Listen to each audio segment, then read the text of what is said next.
one thing alone. That is the word of God. You mustn't listen to what I'm saying. Listen carefully. You mustn't listen to what Lizette is saying. When she speaks and I speak, this is the thing where I got my information from. This little Bible over here. And where she gets her information from, and whoever stands in here, when we finish today, go home and check out the truth. That's the only way that you're going to know that I spoke the truth. That she spoke the truth. Because it's only this word that is the truth. No people's opinions, no radio's opinions, no other people's thoughts on what the Bible says. Only the Bible. That's the only truth that's going to take away the confusion. Because the confusion is going to damage our faith.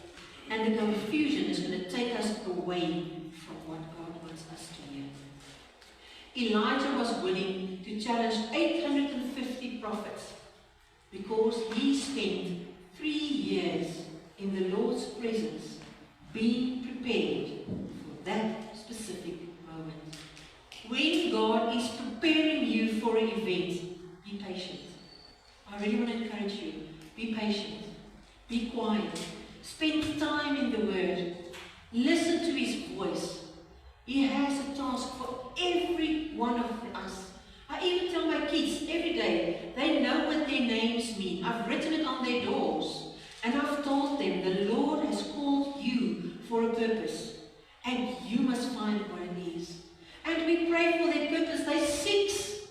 And we pray for their purpose every day so the Lord can help us to teach them to get their purpose, because the Lord has called each and every one of us on this earth for a specific purpose and time.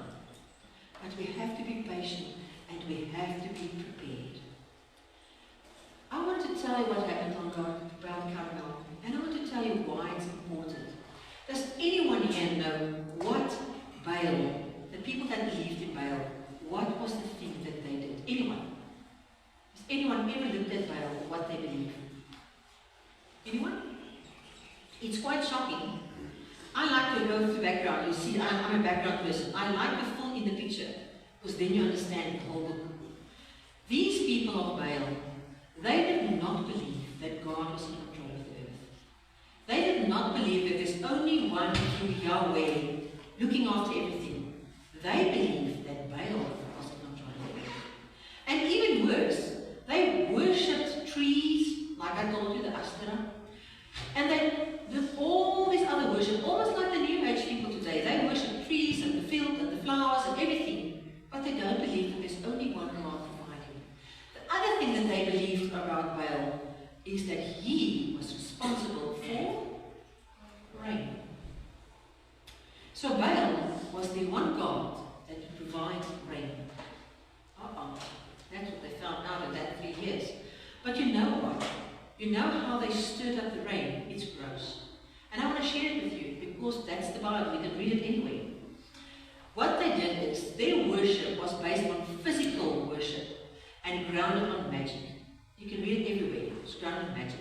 So what they did is they directed their worship into sexual pleasure with both men and women. That was prostitutes at the temple of Baal.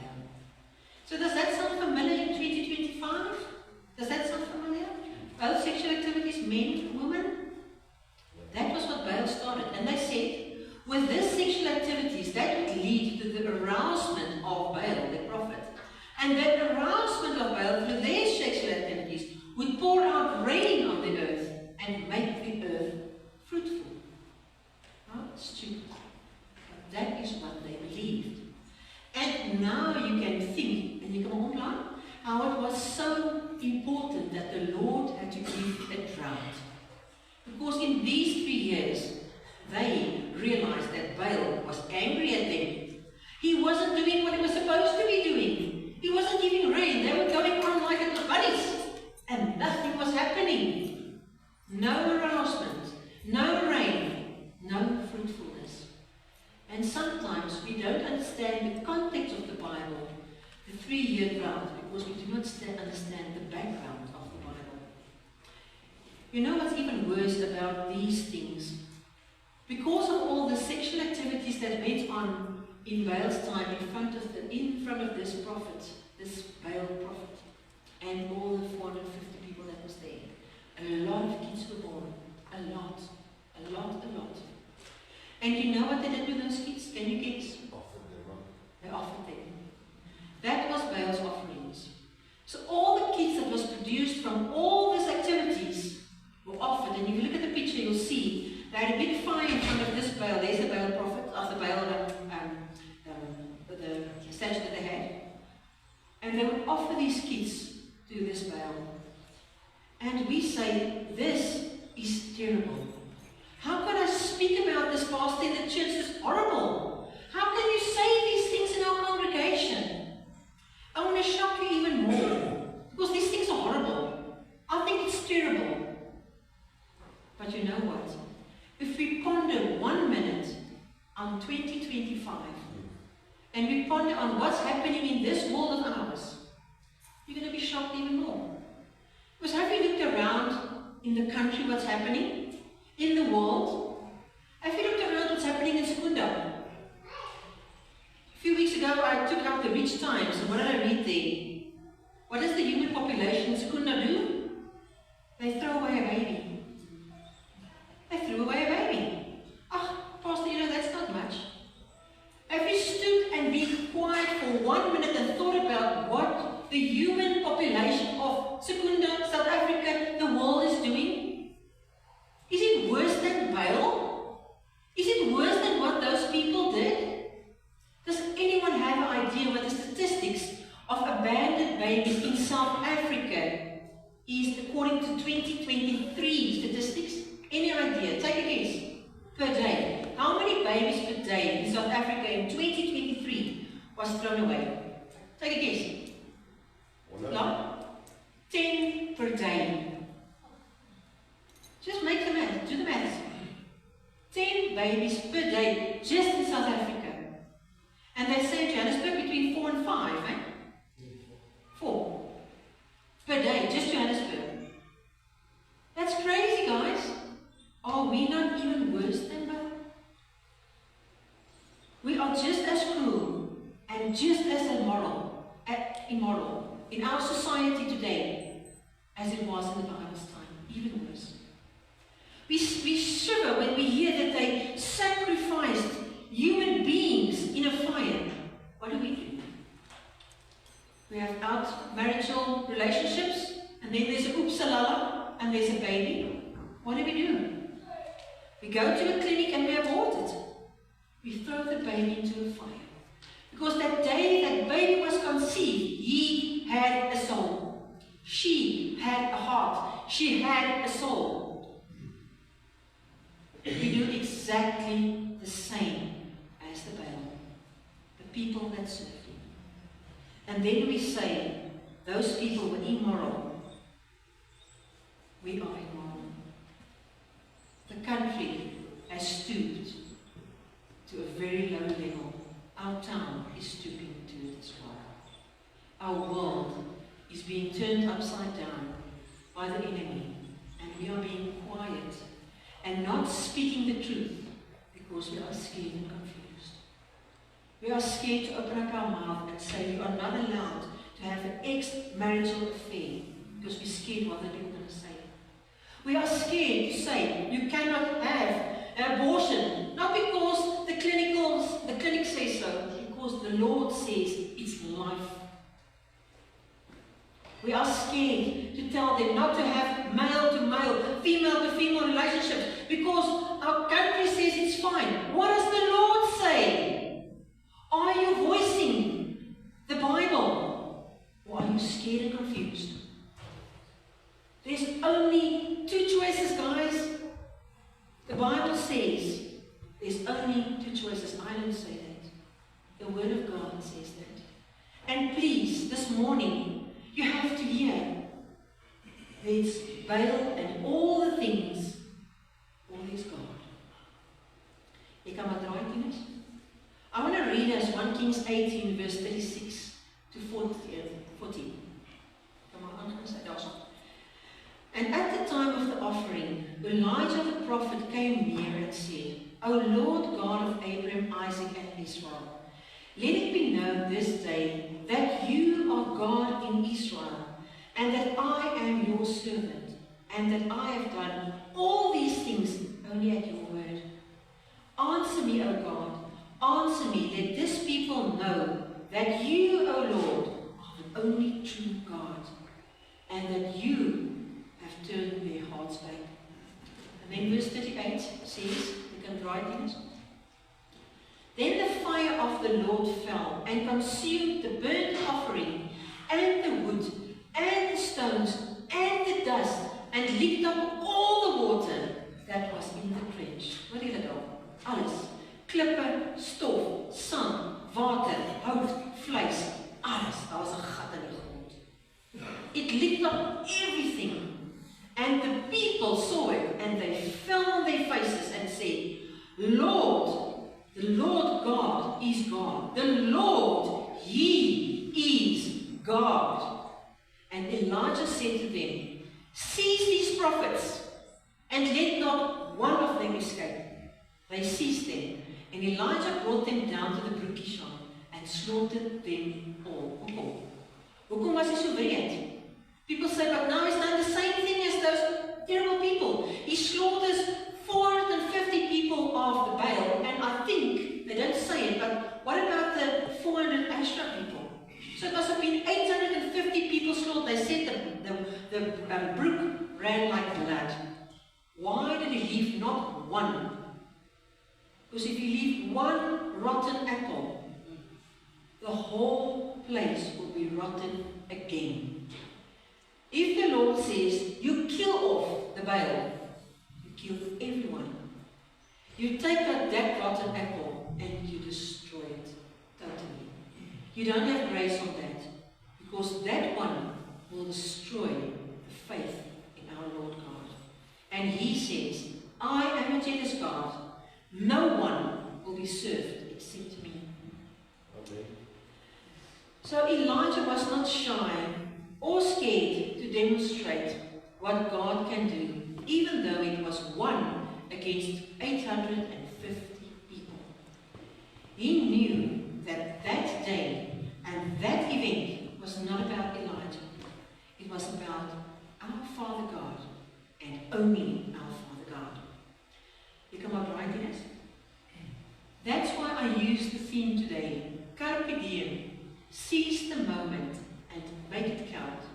When it's your time that the Lord convinces you to do something, you have to do something. We want to try and change people and try and tell the truth of people by doing it on our own strength. We want to go and change people's lives from alcohol and drugs and prostitution and all things. But we cannot do anything. We can cry, we can try. I've been on my knees for people for many, many years. I work with prostitutes, I work with Satanism, I work with different kinds of people, with children killing themselves, with people murdering their own parents. I sat with a boy 9 years old who killed his people with an axe, his mother and father, because they didn't agree with what he believed. I can cry about that person, but when we don't turn to God and say, Lord, this is your people, you have to demonstrate your power. We cannot change people.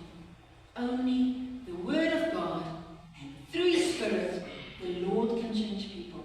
Sometimes He needs a powerful demonstration, like here on the mountain. And you know what? Sometimes He needs your and my testimony. Just a testimony. Just to tell people what the Lord did for you. I didn't write this on my notes, but I feel that I need to share a small testimony about we can change people. Many years ago, I was a missionary, and we went to this school that all the kids below the age of 14 was kept that murdered someone. And it was quite a big school. I was shocked. I was 25 years old, and I never knew that there was criminals 7 and 8 and 9 and 10 years old. I never knew that. We first went to the boys' school, and then we went to the girls' school. And the things I saw there was horrible. And I was young, 25. And it shocked me that I listened to these people's stories, and it shocked me. And I thought, how can a 9-year-old kill their parents? It was really crazy. But you know what? There was this one boy the one evening we sat in sessions and we tried to counsel them and help them and to accept the Lord. And there always was an older pastor with us. And this one boy came up to me very arrogant. He was 13 years old. And he stood in front of me and he said, "You know what, Pastor?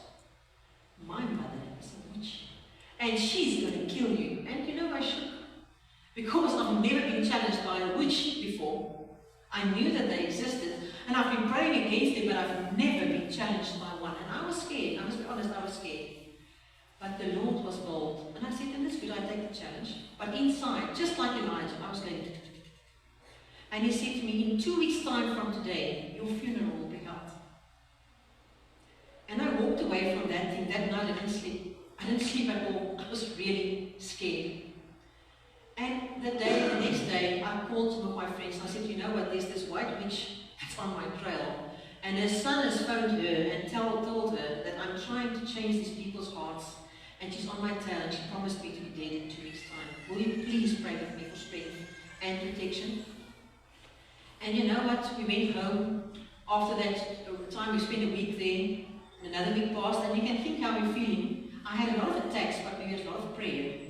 And a month passed, and 2 months passed, and I was luckily still there, and I'm still here today, Lord's grace. And I got a letter from that boy. And I still have that letter. It's in one of, I've got a little box, everyone knows I've got a little box. And in that box, everything that's precious to me, all the letters and stuff that people's given to me. I put that letter in there, and he said, "You know what, Pastor? My mother and her people prayed against you, but there was a wall of fire right around you. And she told me, we will never be able to kill this one because there's red fire all around." I get goosebumps up until today, and it's almost 25 years ago. And you know what? It wasn't because of me. I wasn't brave because I was shivering and scared. But I was proud enough and bold enough to say, "Lord, I trust you. Protect me for another 50 years. And he did. But the witch and her son was shaken because they couldn't pray against us. Because the Spirit of the Lord is faithful. He doesn't leave you. In a crisis, He doesn't leave you. How did the scene on Mount Carmel end? It ended in blood, but it also ended with rain. That day, when the people fell down to their faces and said, "Lord, we are so sorry," the Father forgave them and gave healing rain to the land and to the nation. That same day, within hours, there was rain. He kept His word, and He provided rain that they needed. Wat leer ons vandag? Kan maar blaai dienes.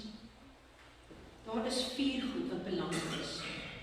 Elia was nie bang om gehoorsaam te wees aan dit wat God van hom gevra het nie. Elia was bold. Hy het opgedaag voor Agab. Hy het opgedaag voor Isebel. Hy het gaan wegkry by die rivier, maar hy het weer gaan sê, die Here sê, dis tyd. Hy was bold. Elia was bereid om te sê, dit is die opdrag wat die Here vir my gegee het. Hy het nie oor gepraat nie. Hy was bereid om te sê, ek is nie meer populêr nie, maar dit is wat die Here sê. En die 4de een, Elia het gedoen, die policeman in Jezreel was. Hy het gedoen dit wat Vader van hom verwag het. Hy het die profete uitgedaag en hy het hulle doodgemaak. He did what was asked of him. He didn't shy away. He wasn't scared. He wasn't shaken. He stood up. I'm almost done. I've got a few more clips. I want to show you a video clip. This was on the Hacksaw Ridge video clip, guys. I want to show you a video clip of a guy that was named Desmond Doss. He lived, it's a true story. It's a movie that I'm going to show you a clip from, but it's a true story. He lived in World War II. He was a very skinny, very small, very tiny, petite guy. And he thought in his heart, he felt that the Lord told him, he was a Christian, and he had to go to this war. But he wasn't allowed to wear a weapon. He's not going to kill him. So in this movie, it's really a great movie. It's called Hacksaw Ridge. That's the ridge that they fought on. And he was crucified by the people. They made fun of him. They said he was a coward.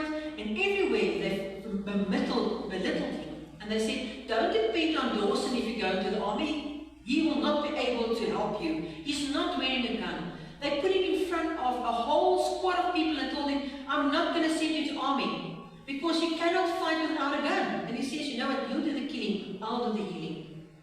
I'll help the people. I'll get the people out of there. And they said, no, you can't go. And then he prayed. He said, Lord, please use me. And then they said, ready? You can go. And then he went. And I'm just going to show you the piece, and then I'm going to tell you what happened. So you come up, Isis, please. What the hell is your delay, Captain? We're waiting, sir. Waiting for what? He was praying. He was waiting for him to pray. Who the hell is Private Docs? I was dreaming about being a doctor, but didn't get much school. I can't stay here while they go fight for me. You figure this war is just going to fit in with your ideas? While everybody else is taking life, I'm gonna be saving it. That's gonna be my way to serve. This is a personal gift from the United States government designed to bring death to the enemy. Oh, I'm sorry, Sergeant. I can't touch a gun. You don't kill. No, sir. You don't go out there and kill. It doesn't occur in war. Private Doss does not believe in violence. Do not look to him to save you on the battlefield. I don't think this is a Gloucester religion. I think this is Calvinist. Because you weren't like anyone else. You're saying you could go to prison. I'm gonna live with myself if I don't stay true to what I believe. When the world's so set on tearing itself apart, it doesn't seem like such a bad thing to me to want to put a little bit of it back together. Private Doss, you are free to run into the hellfire of battle without a single weapon to protect yourself.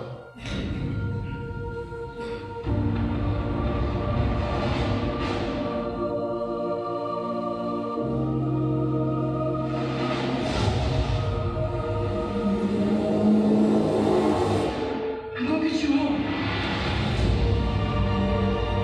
There's something you gotta see. Who did this? That's the coward. The coward. We have to go back out tomorrow. And then I'm gonna go up there without you. Help me. You better come on to me. Please, Lord, help me get one more.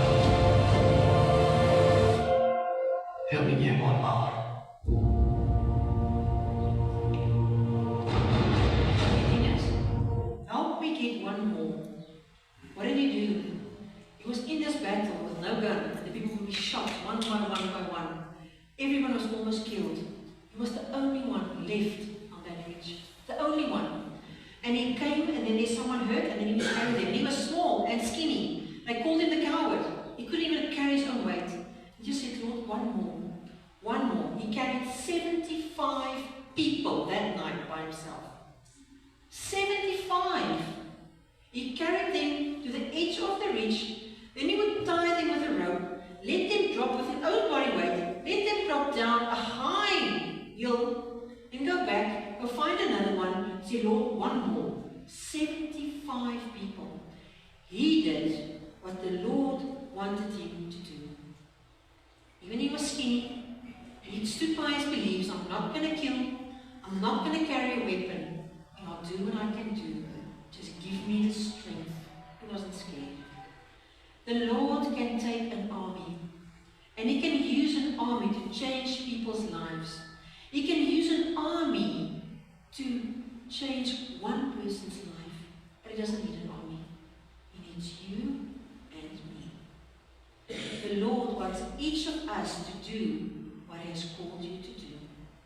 God is waiting for His righteous men and women to stand up and do what they were called to do. The day when Jesus ascended, all the disciples stood staring up into the air because they, the one that's been walking with them for 3 years, has just gone up.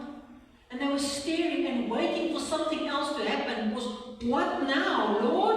You left us alone. What now? And the two angels stood there and they said, I need to remind you guys of what Jesus said. he said, remember, tell the people, I am coming back. En ek kan weer draai, Tinus. The second one he said is, this is the task that I leave you. And I'm going to read it with you. It's on the screen. Matthew 28, verse 18. And Jesus came and said to them, and that was before he went up. That was his last words on this earth. His last words to us as church. All authority, everything that he earns is yours. Everything that he has done on this earth, blindness, illness, death being woken up, people that can't walk being walked, everything that he has had is yours. That's what he promised. And he's no lie.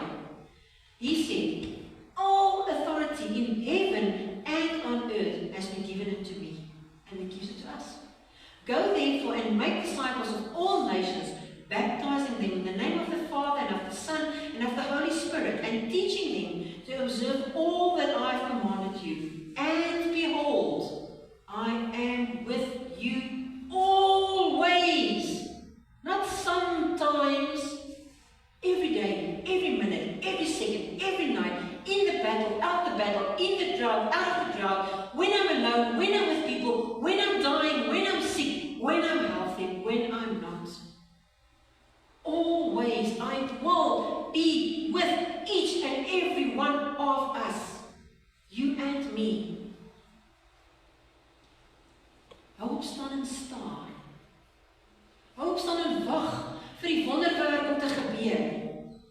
Dis jou tyd om op te staan en vir Vader die eer te laat kry en te doen dit wat hy van jou vra.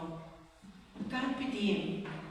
Seize the day and make it count. Ek gaan nou afsluit en ons gaan nou na 'n liedjie luister. Want ons gaan nagmaal gebruik vanoggend. My seuns en my man gaan vir julle nagmaal uitdeel. Ons gaan begin, man, hè? Kom papa. Ja, van elke 'n bordjie met die mense vir help. Skat, as jy papa se by vat. Gaan die een kant en aan die ander kant, hoor? Dankie Daniel.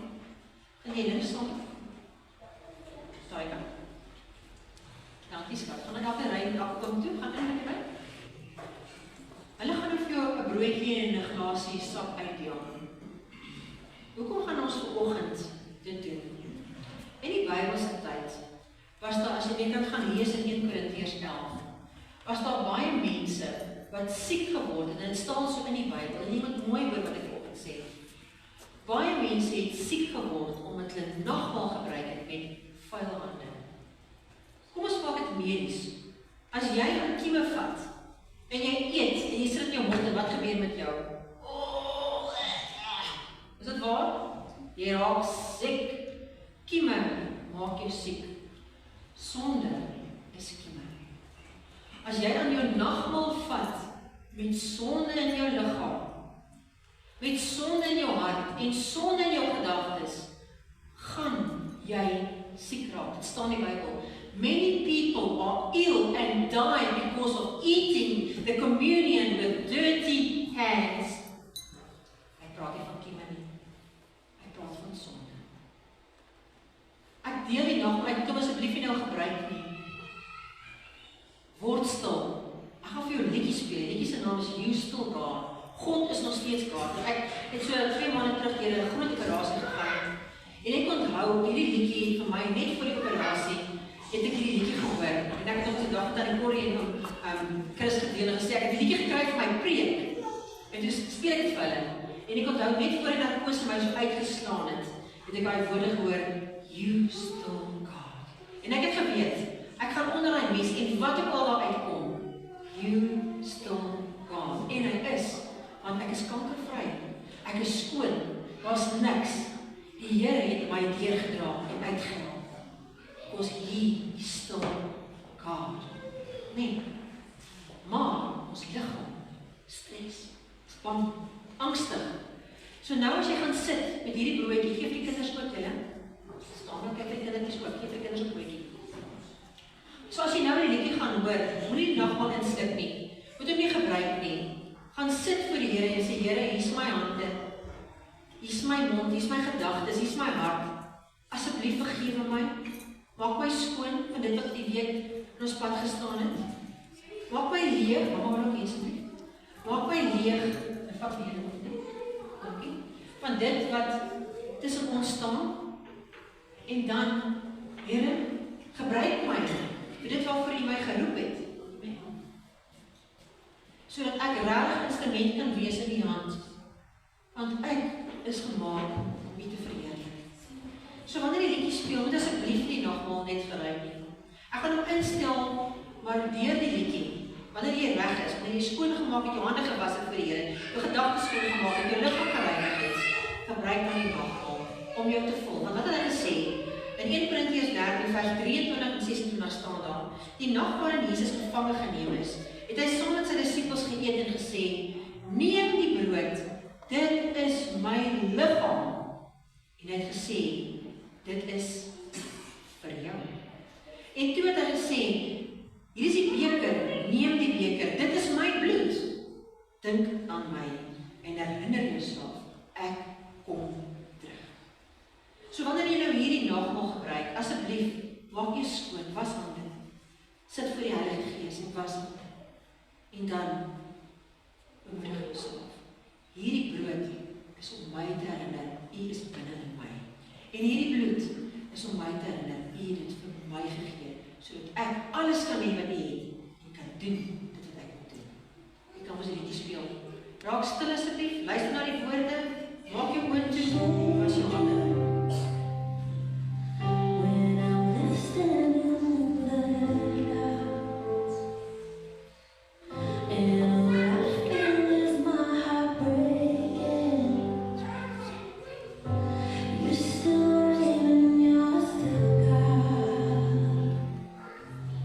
And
this fire that fell on the mountain Carmel, that your bread, body, your wine, blood, will cleanse us this morning like fire, Lord. That we will go from here, that we will really do what you have called us to do, Lord. And that we will be the prophets, the people that you have called. Amen. I bless you this morning with Hebrews 13 verse 20. It's going to be on the board. Now may the God of peace, the source of serenity and spiritual well-being, who brought you up from the dead, our Lord Jesus Christ, the great shepherd of the sheep, through the blood that sealed and ratified the eternal covenant, equip you with every good thing to carry out his will, and strengthen you, making you complete and perfect as you ought to be, accomplishing in us that which is pleasing in his sight, through Jesus Christ, to whom the glory is given. So may God, the God of peace, equip you with every good thing to carry out his will, and strengthen you, making you complete and perfect as you ought to be. Amen. We gaan in vrede en mag julle 'n geseënde week hê. Dankie vir